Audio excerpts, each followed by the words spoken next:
तो स्वागत है एक और बार एक नई वीडियो में। तो दोस्तों आज हम बात करेंगे क्लास 10 का मॉडल पेपर जो हिंदी का हर बार रिपीट हो रहा है, वायरल पेपर है। और इसको आप लोग कर लोगे तो हमेशा मतलब आउट ऑफ 70 में 65-50 एकदम इजिली आ जाएगा बिना पढ़े। और अगर आप लोग इसको पूरा फुल वीडियो देखते हो, बाकी जो अभी इंग्लिश मैथ और जो भी मॉडल पेपर है आपको अपलोड कराया जाएगा। ये हर बार आता है, तो इसलिए चलो स्टार्ट करते हैं। इसमें कैसा कैसा प्रश्न आता है सब लोग पहले ये जानते हैं। तो सबसे पहले हम लोग बात करेंगे, यहाँ पे देख लेते हैं यहाँ पे क्या क्या आता है। तो यहाँ पे हिंदी गद्य से 6 नंबर का क्वेश्चन आपका बनता है जो हर बार आएगा। हिंदी गद्य पढ़ लोगे तो 6 नंबर यहाँ पे फिक्स हो जाएगा। उसके बाद हिंदी वाक्यांश यहाँ पे 6 नंबर यहाँ से आता है। उसके बाद यहाँ पे देखोगे तो अनिवार्य संस्कृत गद्यांश, ठीक है, यहाँ से 5 नंबर आपका बन जाएगा। उसके बाद अनिवार्य संस्कृत पदांश जो कि यहाँ पे 5 नंबर बन जाएगा। आगे देखोगे तो जलावार खंड काव्य यहाँ पे 3 नंबर का बनता है। उसके बाद जीवन परिचय यहाँ पे 5 नंबर का बनेगा गद्य से, और पद से 5 नंबर का, ठीक है। उसके बाद श्लोक यहाँ पे लिखोगे तो 2 नंबर मिलेगा। और यहाँ पे संस्कृत के 2 प्रश्न यहाँ पे 1 और +1 मतलब 2 नंबर यहाँ पे बन जाएगा। और यहाँ पे नीचे आप लोग को देखोगे यहाँ पे तो निबंध और पत्र, तो निबंध आपका 7 नंबर का और यहाँ पे पत्र 4 नंबर। बाकी यहाँ पे 20 बहुविकल्पी रहेगा जो हर बार आता है। तो इसको बाद आप लोग को चलो बताते हैं एक एक क्वेश्चन और एक एक आंसर इसका, ठीक है। तो चलो यहाँ पे आपको नेक्स्ट करते हैं। उसके बाद यहाँ पे खंड अ में आपको बहुविकल्पी प्रश्न मिलेगा जो कि 20 रहेगा। उसके बाद यहाँ पे आते हैं प्रश्न नंबर 1 पे। रानी केतकी की कहानी के लेखक है। तो रानी केतकी की कहानी के लेखक कौन है? बंग महिला, प्रेमचंद, ईसा अल्लाह खां और मोहन राकेश। तो इसका ऑप्शन नंबर सी सही होगा, ईसा अल्लाह खां, ठीक है। इसको याद कर लो, ये हर बार पूछा गया है। उसके बाद जो नेक्स्ट क्वेश्चन है यहाँ पे, लहरों के राजहंस रचना की विधा है। तो इसका ऑप्शन नंबर ए एकांकी, ऑप्शन बी नाटक, ऑप्शन सी उपन्यास, ऑप्शन डी कहानी, ठीक है। तो इसका ऑप्शन नंबर यहाँ पे आपको बी सही होगा, नाटक, ठीक है। इसको आप याद कर लेना, नाटक। उसके बाद जो क्वेश्चन नंबर अगला है यहाँ पे, सिंदूर होली नाटक के नाटककार है, ठीक है। तो इसका option number A Lakshmi Narayan Mishra, option B Upendra Nath Ashk, option C Mohan Rakesh, option D Ram Kumar Verma. तो इसका ऑप्शन नंबर ए सही होगा, लक्ष्मी नारायण मिश्र, ठीक है। बाकी ये सब क्वेश्चन मतलब आपका जो आंसर है ये गलत है। आगे आप लोग देखोगे जो अगला क्वेश्चन है, जयशंकर प्रसाद जी का उपन्यास है। जयशंकर प्रसाद का उपन्यास गबन, तितली, निर्मला और जहाज की पंछी। तो इसमें ऑप्शन नंबर बी सही होगा, तितली। बाकी ये सब गलत है। आगे आप लोग यहाँ पे देखोगे भाई लोग, तो कन्हैया लाल मिश्र प्रभाकर की रचना है। तो यहाँ पे ऑप्शन नंबर है, दीप जले शंख बजे, भूले हुए चेहरे, माटी हो गई सोना और लिखी कागज कोरे। तो ठीक है, इसका ऑप्शन नंबर डी सही होगा, लिखी कागज कोरे। बाकी ये सब आपका ऑप्शन गलत है। अगला जो है आपका यहाँ पे रीतिबद्ध काव्य धारा के कवि है। तो इसका ऑप्शन ए बोधा, उसके बाद धनानंद, मतीराम और बिहारी, ठीक है। तो इसका ऑप्शन नंबर यहाँ पे आपको ए बिल्कुल गलत है, ए होगा ही नहीं, बोधा और धनानंद। बाकी ऑप्शन नंबर यहाँ पे सी मतीराम है, ये और ये। इसमें आप लोग इन दोनों में से आप लोग सही बता दो कमेंट बॉक्स में। बाकी यहाँ पे आपका मतीराम सही हो जाएगा और यहाँ पे ये बिहारी गलत है। बाकी जो अगला क्वेश्चन है आपका यहाँ पे, तार सप्तक में कितने कवियों की रचना संकलित है। तो यहाँ पे option A 4, option B 7, option C 10 और ऑप्शन 4 100, ठीक है। तो इसका ऑप्शन नंबर बी सही हो जाएगा, 7। उसके बाद जो अगला क्वेश्चन है आपका यहाँ पे, रामचंद्रिका के रचनाकार हैं। ये 2024 में पूछा गया था और इस बार पूछने के 100% चांस है। तो इसको आप लोग स्टार बना के नोट कर लो, हमेशा ये आता है। और ये ऑप्शन है Padmakar, option B Matiram, option C Dev और ऑप्शन 4 केशवदास, ठीक है। तो इसका ऑप्शन नंबर डी सही हो जाएगा, केशवदास। अगला क्वेश्चन आपको यहाँ पे देखते हैं, कुरुक्षेत्र के रचनाकार हैं। ऑप्शन ए राम शेर बहादुर सिंह और यहाँ पे वेद व्यास, जयशंकर प्रसाद और रामधारी सिंह दिनकर। तो इसका ऑप्शन नंबर डी सही हो जाएगा, रामधारी सिंह दिनकर, जो कि कुरुक्षेत्र के रचनाकार हैं। अगला क्वेश्चन आपका यहाँ पे है, रीतिकाल कवि भूषण की रचना नहीं है। तो ऑप्शन है छत्रसाल दशक, ललित ललाम, शिव भावनी और यहाँ पे शिवराज भूषण, ठीक है। तो इसका ऑप्शन नंबर बी सही हो जाएगा, ललित ललाम। बाकी जो नेक्स्ट क्वेश्चन है यहाँ पे, करुण रस का अस्थाई भाव है। तो करुण रस का अस्थाई भाव है, यहाँ पे रस आपको पूछेगा ही पूछेगा, ये हमेशा पूछा जाता है। 1 नंबर यहाँ पे फिक्स होता है, चाहे जो पूछ ले, करुण शोक जो भी पूछ ले। तो यहाँ पे करुण और दूसरा शोक और यहाँ पे हास और चौथा शोक। तो इसका करुण रस का अस्थाई भाव पूछा है तो ऑप्शन बी यहाँ पे सही हो जाएगा, शोक। करुण रस का अस्थाई भाव होता है शोक। अगला जो क्वेश्चन है यहाँ पे, भूरे बालों किसी कतरन, और यहाँ पे छिपा नहीं उसका छोटापन, उपयुक्त पंक्ति में कौन सा अलंकार है। तो यहाँ पे आपको यहाँ पे 2 लाइन श्लोक दिए गए, इसका आपको यहाँ पे पढ़कर उसका आंसर देना है। ऑप्शन ए यहाँ पे उपमा अलंकार, ऑप्शन बी रूपक अलंकार, उत्प्रेक्षा अलंकार, और यहाँ पे श्लेष अलंकार। पूछा है इसमें कि कौन सा अलंकार है, तो इसका यहाँ पे रूपक तो होगा नहीं, उसके बाद उत्प्रेक्षा भी नहीं है, और यहाँ पे श्लेष भी नहीं है, तो ऑप्शन ए सही हो जाएगा, उपमा अलंकार। अगला जो क्वेश्चन है आपका यहाँ पे, सोठा छंद के द्वितीय चरण में कितनी मात्राएं होती हैं। तो सोठा में कितनी मात्राएं होती हैं, तो 11, 13, 16, 24। तो इसका ऑप्शन नंबर बी से हो जाएगा 13। ठीक है, यहाँ पे 11, 11 ऐसे होती है, फिर यहाँ पे 13, 13 होती है। ठीक है, पहले चरण में 11 और दूसरे में 13, 13। जो अगला क्वेश्चन है यहाँ पे, निम्नलिखित में से किस शब्द में अनु उपसर्ग और अनु अपसर्ग का प्रयोग नहीं हुआ है। तो यहाँ पे अनुकरण, अनुशासन, अनुवाद और अनुत्तीर्ण। ठीक है, तो इसका यहाँ पे ऑप्शन नंबर सी हो जाएगा, सॉरी ऑप्शन नंबर डी अनुत्तीर्ण। जो नेक्स्ट क्वेश्चन है यहाँ पे, नीलकंठ समस्त पद में प्रयुक्त समास है। तो इसका ऑप्शन नंबर ए द्वंद्व, ऑप्शन बी द्विगु, यहाँ पे बहुव्रीहि, और यहाँ पे 4 नंबर का जो है अविभाव। तो यहाँ पे ऑप्शन नंबर सी सही हो जाएगा, बहुव्रीहि। ठीक है, ये आपका यहाँ पे ये वाला समास यहाँ पे इसके लिए सही है, नीलकंठ समस्त पद में प्रयुक्त समास है। जो नेक्स्ट क्वेश्चन है यहाँ पे, बादल का पर्यायवाची शब्द नहीं है। तो देखो 5 से 6 पर्यायवाची मैं दूंगा, जो आप लोग कमेंट बॉक्स में अपना पूछना, वहां से आप लोग याद कर लोगे, उसमें से फंस जाएगा। यहाँ पे अभी बादल का पूछा है, जो आगे पूछेगा वो आपको यहाँ पे मैं बता दूंगा। ठीक है, यहाँ पे बादल का जो पर्यायवाची शब्द है, नीरद, अम्बुद, जलज और जलद। तो इसका ऑप्शन नंबर सी सही हो जाएगा, जलज। ठीक है, बादल का पर्यायवाची जलज होता है। उसके बाद जो नेक्स्ट है, तेरसु शब्द में एक क्रिया और एक विभक्ति है। तो एक क्रिया और एक विभक्ति, छठी विभक्ति एक वचन, सप्तमी विभक्ति द्विवचन, सप्तमी विभक्ति बहुवचन और चतुर्थी विभक्ति बहुवचन। तो इसका ऑप्शन नंबर सी सही हो जाएगा, सप्तमी विभक्ति बहुवचन। ठीक है, इसको आप लोग ट्रिक कर लेना। उसके बाद जो नेक्स्ट क्वेश्चन है, अर्थ के आधार पर वाक्य के कितने भेद होते हैं। ठीक है, तो अर्थ के आधार पर 2, 3, 1 और 8। तो इसका ऑप्शन नंबर डी सही हो जाएगा, 8। उसके बाद जो नेक्स्ट क्वेश्चन है, थोड़ा सा लोडिंग ले रहा है नेटवर्क इश्यू है। वाच्य कितने प्रकार के होते हैं। ठीक है, तो वाच्य कितने प्रकार के होते हैं, 4, 3, 2, 7। तो इसका ऑप्शन नंबर बी सही हो जाएगा, 7। फिर उसके बाद जो लास्ट क्वेश्चन रहेगा आपका, जो कि 20 नंबर बहुविकल्पी है, वो निम्नलिखित में अविकारी शब्द है। 20 नंबर जो क्वेश्चन रहेगा बहुविकल्पी में, वो 100% फिक्स है कि आप अविकारी शब्द पूछेगा। यहाँ पे कुछ भी पूछ सकता है, यहाँ पे ये ऑप्शन बदल सकते हैं, बट अविकारी शब्द जो क्वेश्चन है ये आपको हमेशा पूछा जाता है। तो बालक, पुस्तक, पुराना और यहाँ पे निकट। तो इसका ऑप्शन नंबर डी सही हो जाएगा, निकट। ये आपका अविकारी शब्द है। तो फिर चलिए खंडवा के वर्णनात्मक प्रश्न आपको यहाँ पे बताते हैं। इसमें क्या होता है भाई लोग, देखो बहुविकल्पी में क्या होता है, यहाँ पे आप लोग जितने भी टिक मार देते हो, अगर सही हुआ तो नंबर मिल जाएगा, सही नहीं हुआ तो नंबर कट जाएगा। बट वर्णनात्मक में ऐसा नहीं होता है। अगर आप लोग अच्छे से लिखते हो, अगर थोड़ा बड़ा गलती भी होता है, तो आपको नंबर मिल जाएगा। और वो कैसे मिलेगा, चलो आपको मैं बताता हूँ। तो सबसे पहले नेक्स्ट क्वेश्चन करते हैं, उसके बाद आपको यहाँ पे मैं बताता हूँ कि जो प्रश्न नंबर 1 रहेगा वो कैसा आएगा। तो सबसे पहले यहाँ पे थोड़ा सा पेन को मैं बड़ा कर लेता हूँ। उसके बाद यहाँ पे प्रश्न नंबर 1, निम्नलिखित गद्यांश पर आधारित 3 प्रश्नों के उत्तर दीजिए। 3 प्रश्न रहेगा आपको यहाँ पे 2-2 नंबर का, और टोटल आपको 6 नंबर यहाँ पे मिल जाएंगे। 6 नंबर में जो प्रश्न नंबर 1 है, यहाँ पे आप लोग को देख सकते हो, ये 4-5 लाइन दी गई है। इसको आपको पढ़ के आंसर देना रहता है, और वो आंसर कैसा है आपको मैं बता रहा हूँ। उससे पहले क्वेश्चन को ध्यान देते हैं, क्वेश्चन क्या है। और यहाँ पे मोस्ट इंपोर्टेंट क्वेश्चन है ये, 2025 में भी आया था, 2023 में, 22 में, 20 में, 19, 17, 16। मतलब कि हर बार 2 से 3 साल में रिपीट हो जाता है, या तो 1 साल के गैप में, बट रिपीट होता है। तो इसलिए चलो क्वेश्चन पहले पढ़ते हैं।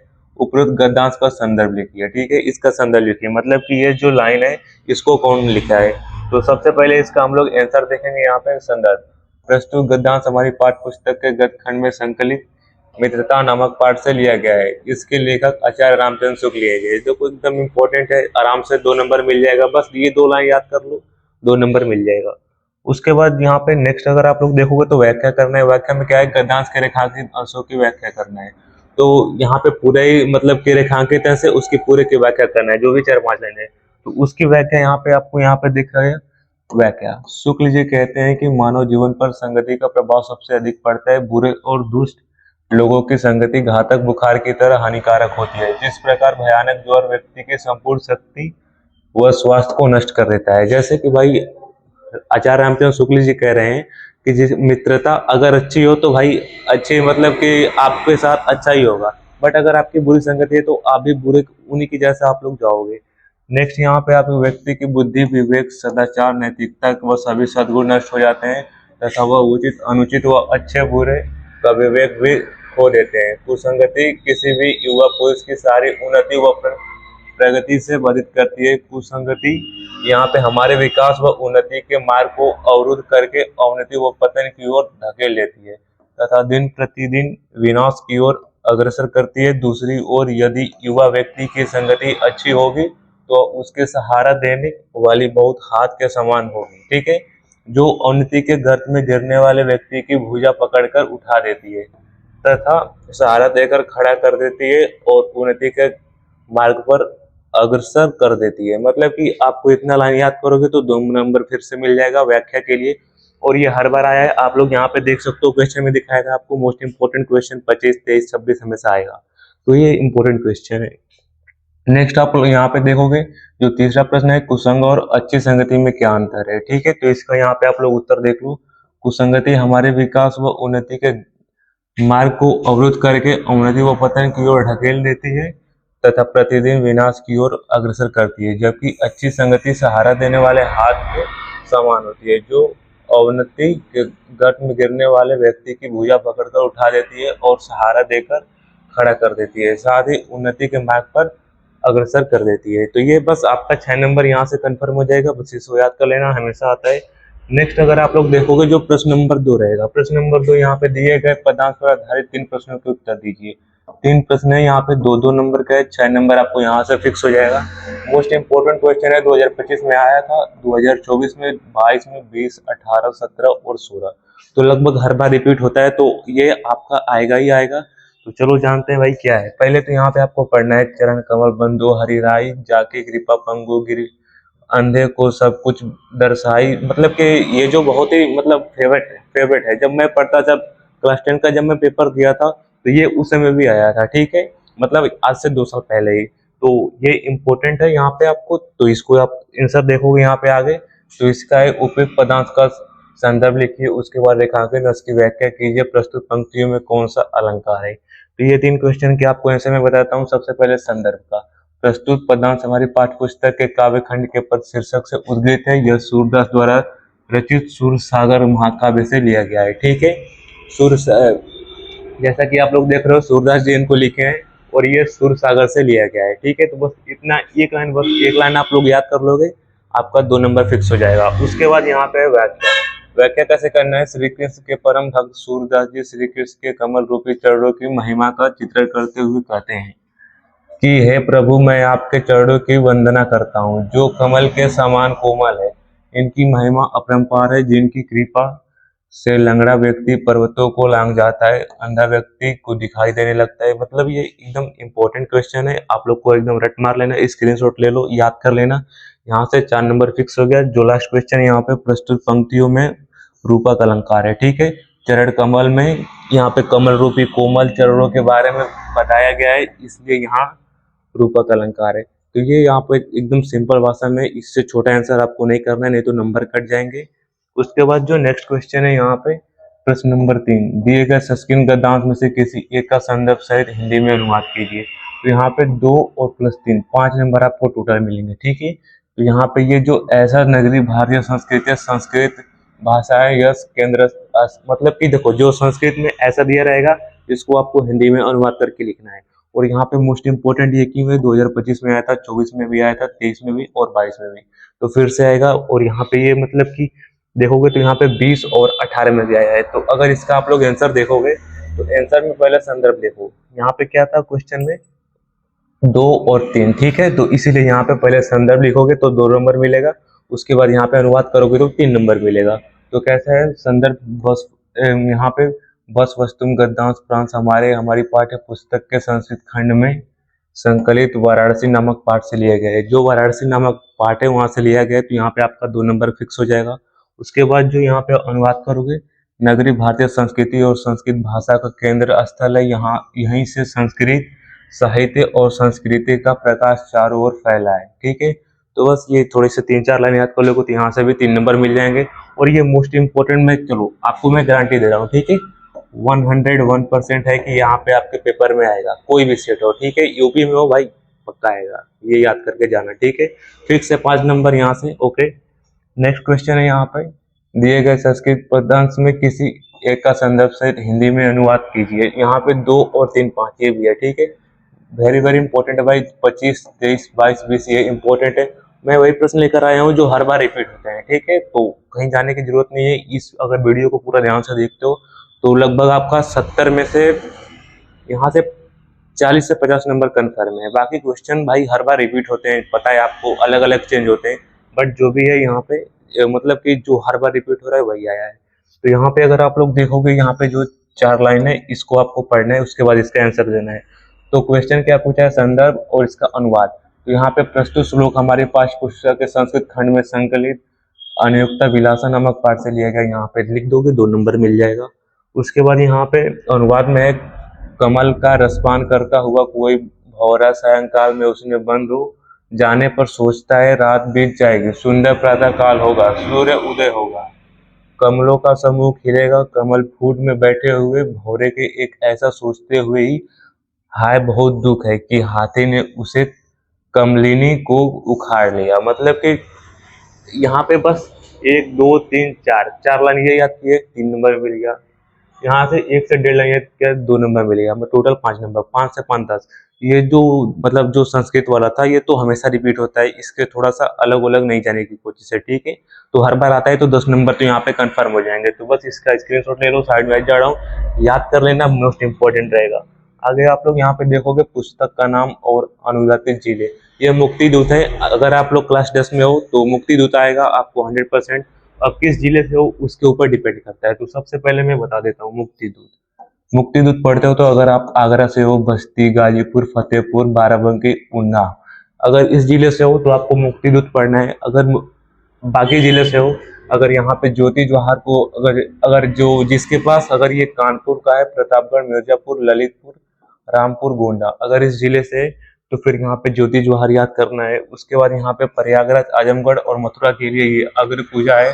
उसके बाद बुलंदशहर, देवरिया, बरेली, सुल्तानपुर, सीतापुर, बहराइच, अगर यहाँ से हो तो मेवाड़ मुकुट याद कर लेना।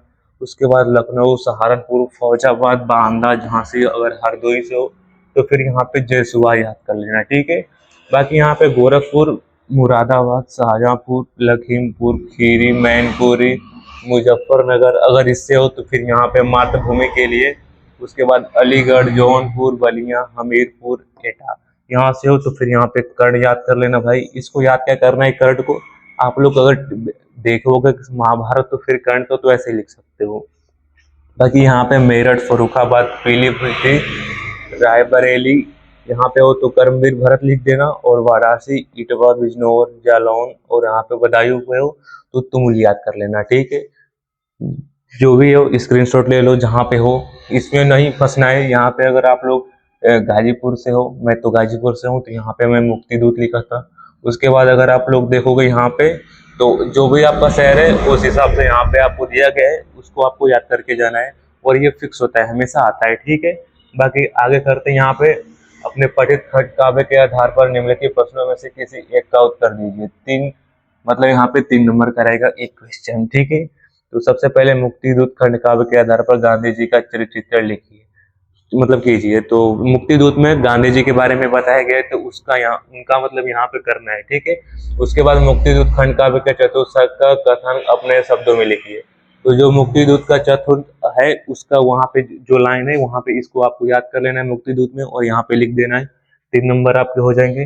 बाकी जो प्रश्न नंबर मतलब खा है उसका ज्योति जवाहर खंड काव्य की कथा वस्तु संक्षेप में लिखिए, या ज्योति जवाहर खंड काव्य के आधार पर जवाहरलाल नेहरू का चरित्र कीजिए। उसके बाद जो तीसरा है मेवाड़ मुकुट खंड काव्य के द्वितीय सर्ग लक्ष्मी का सारांश लिखिए, या मेवाड़ मुकुट खंड काव्य के आधार पर दौलत का चरित्र कीजिए। तो इन तीनों में से आपको अपने जो मतलब पढ़ाया गया है उसको आपको याद करना है। सबसे इम्पोर्टेंट ये मुक्ति दूत होता है, तो इसको आपको पढ़ लेना है, ठीक है। बट आप लोग जहाँ के हो, जिस हिसाब से हो, किस जिले से आते हो, उसके हिसाब से पढ़ना है। बाकी इधर उधर पढ़ोगे तो फिर फंसेगा नहीं, तो फिर बोलोगे आपने बताया था कि आएगा बट नहीं आया। तो जिले के हिसाब से ही आता है मुक्ति दूत। प्रश्न नंबर 6 क्या है? दिए गए लेखकों में से किसी एक का जीवन परिचय लिखते हुए उनकी एक प्रमुख रचना का उल्लेख कीजिए। 3 और प्रश्न 2, यहाँ पे 5 नंबर आपको फिक्स हो जाएंगे। कैसे होंगे? आचार्य रामचंद्र शुक्ल, जयशंकर प्रसाद, पद्मनाभ पूनालाल बख्शी, ये 3 है। यहाँ पे ये इसको आप लोग स्टार बना लो, ये हर बार आता है, मतलब कि कह सकते हो कि स्टार यहाँ पे ऐसे होता है, ठीक है।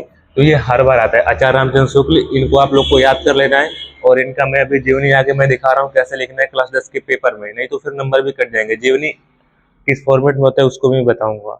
आगे करता हूँ यहाँ पे, ठीक है। सबसे पहले आपको क्या करना है, यहाँ पे ये आपका पेज हो गया, जैसे कि ये पेज हो गया, ठीक है।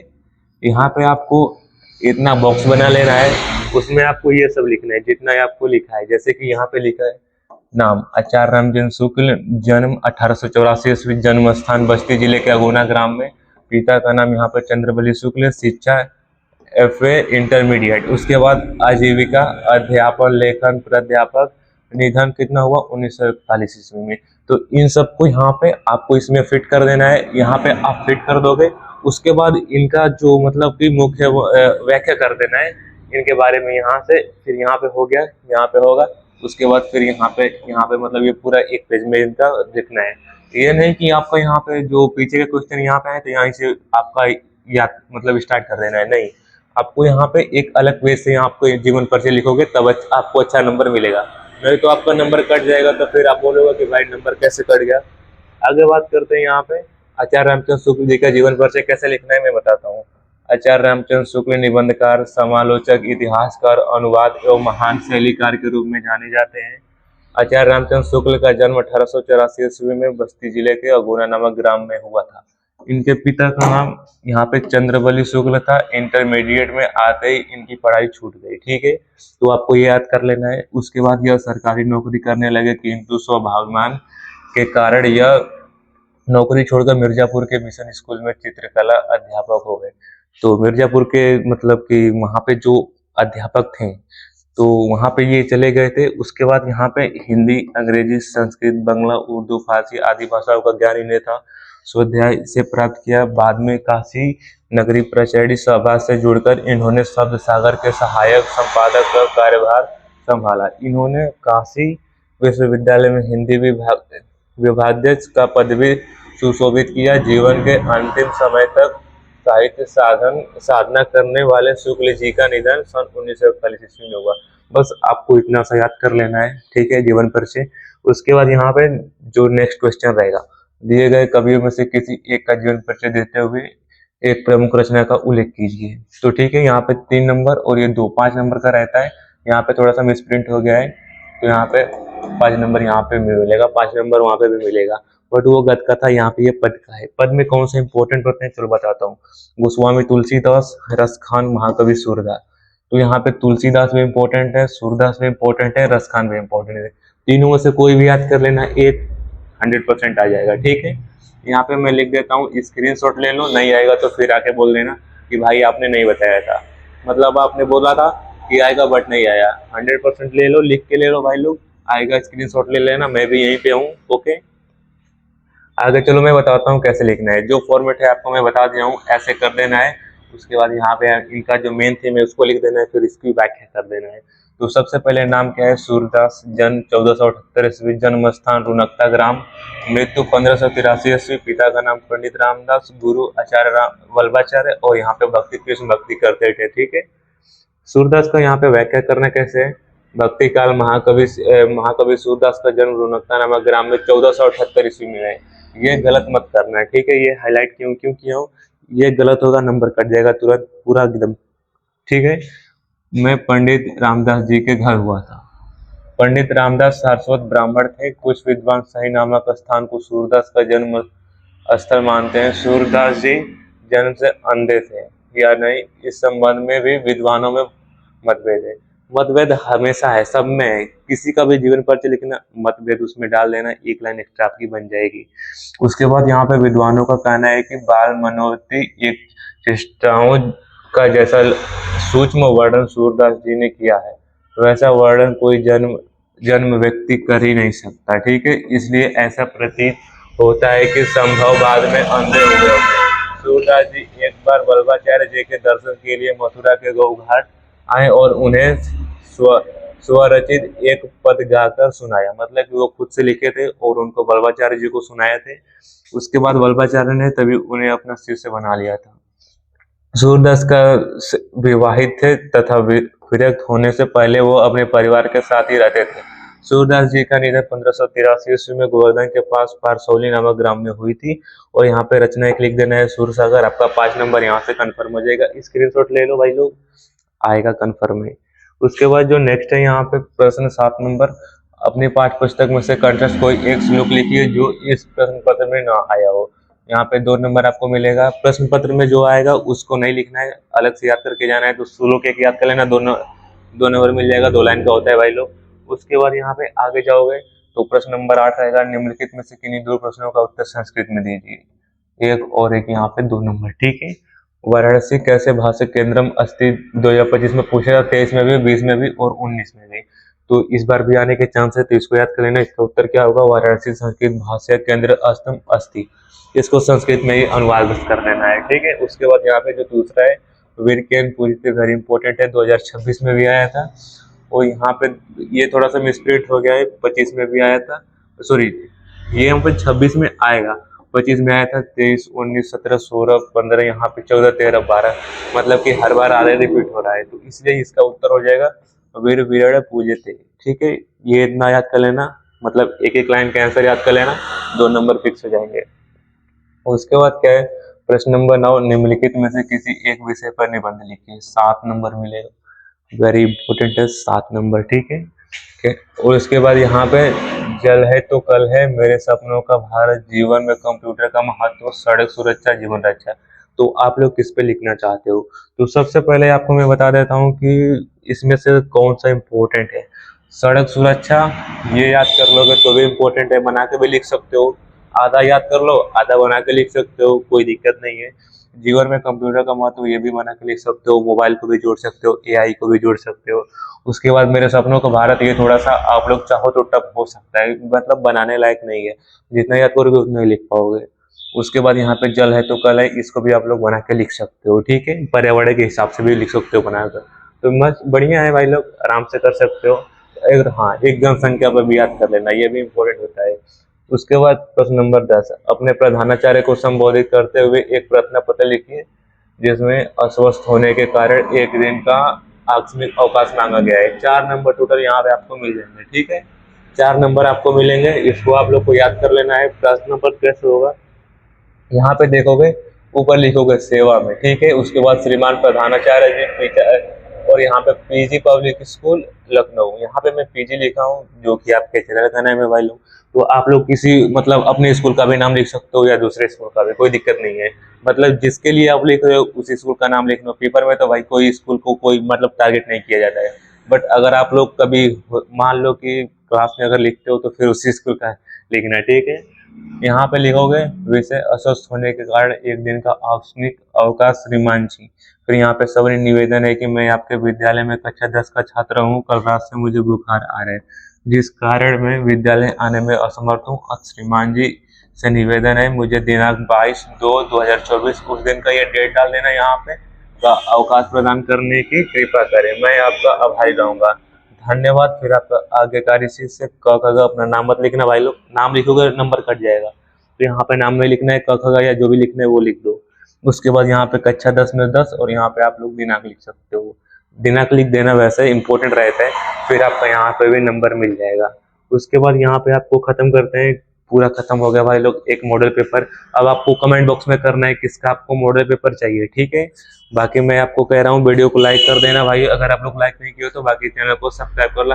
हमारी जर्नी 0 से स्टार्ट है। ठीक है, यहाँ पे 0 सब्सक्राइबर से स्टार्ट है, तो इसको आप लोग पहले 1K तक कर दो भाई, 1K कंप्लीट कर दो बोर्ड आते आते, बाकी मैं आपको जो भी पेपर लाऊंगा, जो भी प्रश्न लाऊंगा, वेरी इंपॉर्टेंट रहेगा, हमेशा आपको मतलब कि पढ़ाई गया होगा, वो आप लोग बस पढ़ के जाओगे। तो मतलब अगर आप लोग साल भर भी नहीं पढ़े हो तो एडजस्ट मतलब कि आराम से पास हो सकते हो। बट यहाँ से ऐसा ऐसा प्रश्न लाऊंगा जो हर बार रिपीट होता है, तो आप लोग उसको करोगे तो टॉप भी कर सकते हो। तो चलो मैं आपको यहाँ पे एक बार पीडीएफ खोल के आपको मैं बता देता हूँ ये वाला, और यहाँ पे ए टू व्हाइट बोर्ड कर देता हूँ। इसको आप लोग को ये फॉर्मेट हमेशा याद करना है, ठीक है। ये आपको कैसा कैसा नंबर आता है ये आपको बताया गया है। 6 नंबर, ये 6, 5, 5, 3, 5 प्लस 10, यहाँ पे जीवन पर चाहिए, फिर 2, फिर 1, और यहाँ पे 7 प्लस 4 होता है, ठीक है। बाकी यहाँ पे 20 बहुविकल्प भी होता है। अभी के लिए वीडियो को एंड करते हैं, ठीक है। कमेंट बॉक्स में कर दो कौन सा आपको मॉडल पेपर चाहिए। बाकी जो नेक्स्ट वीडियो आएगा वो आएगा यहाँ पे आपको एमसीक्यू आएगा मैथ का, ठीक है। 35 एमसीक्यू, उसमें से आपका 20 एमसीक्यू फंस जाएगा, ठीक है।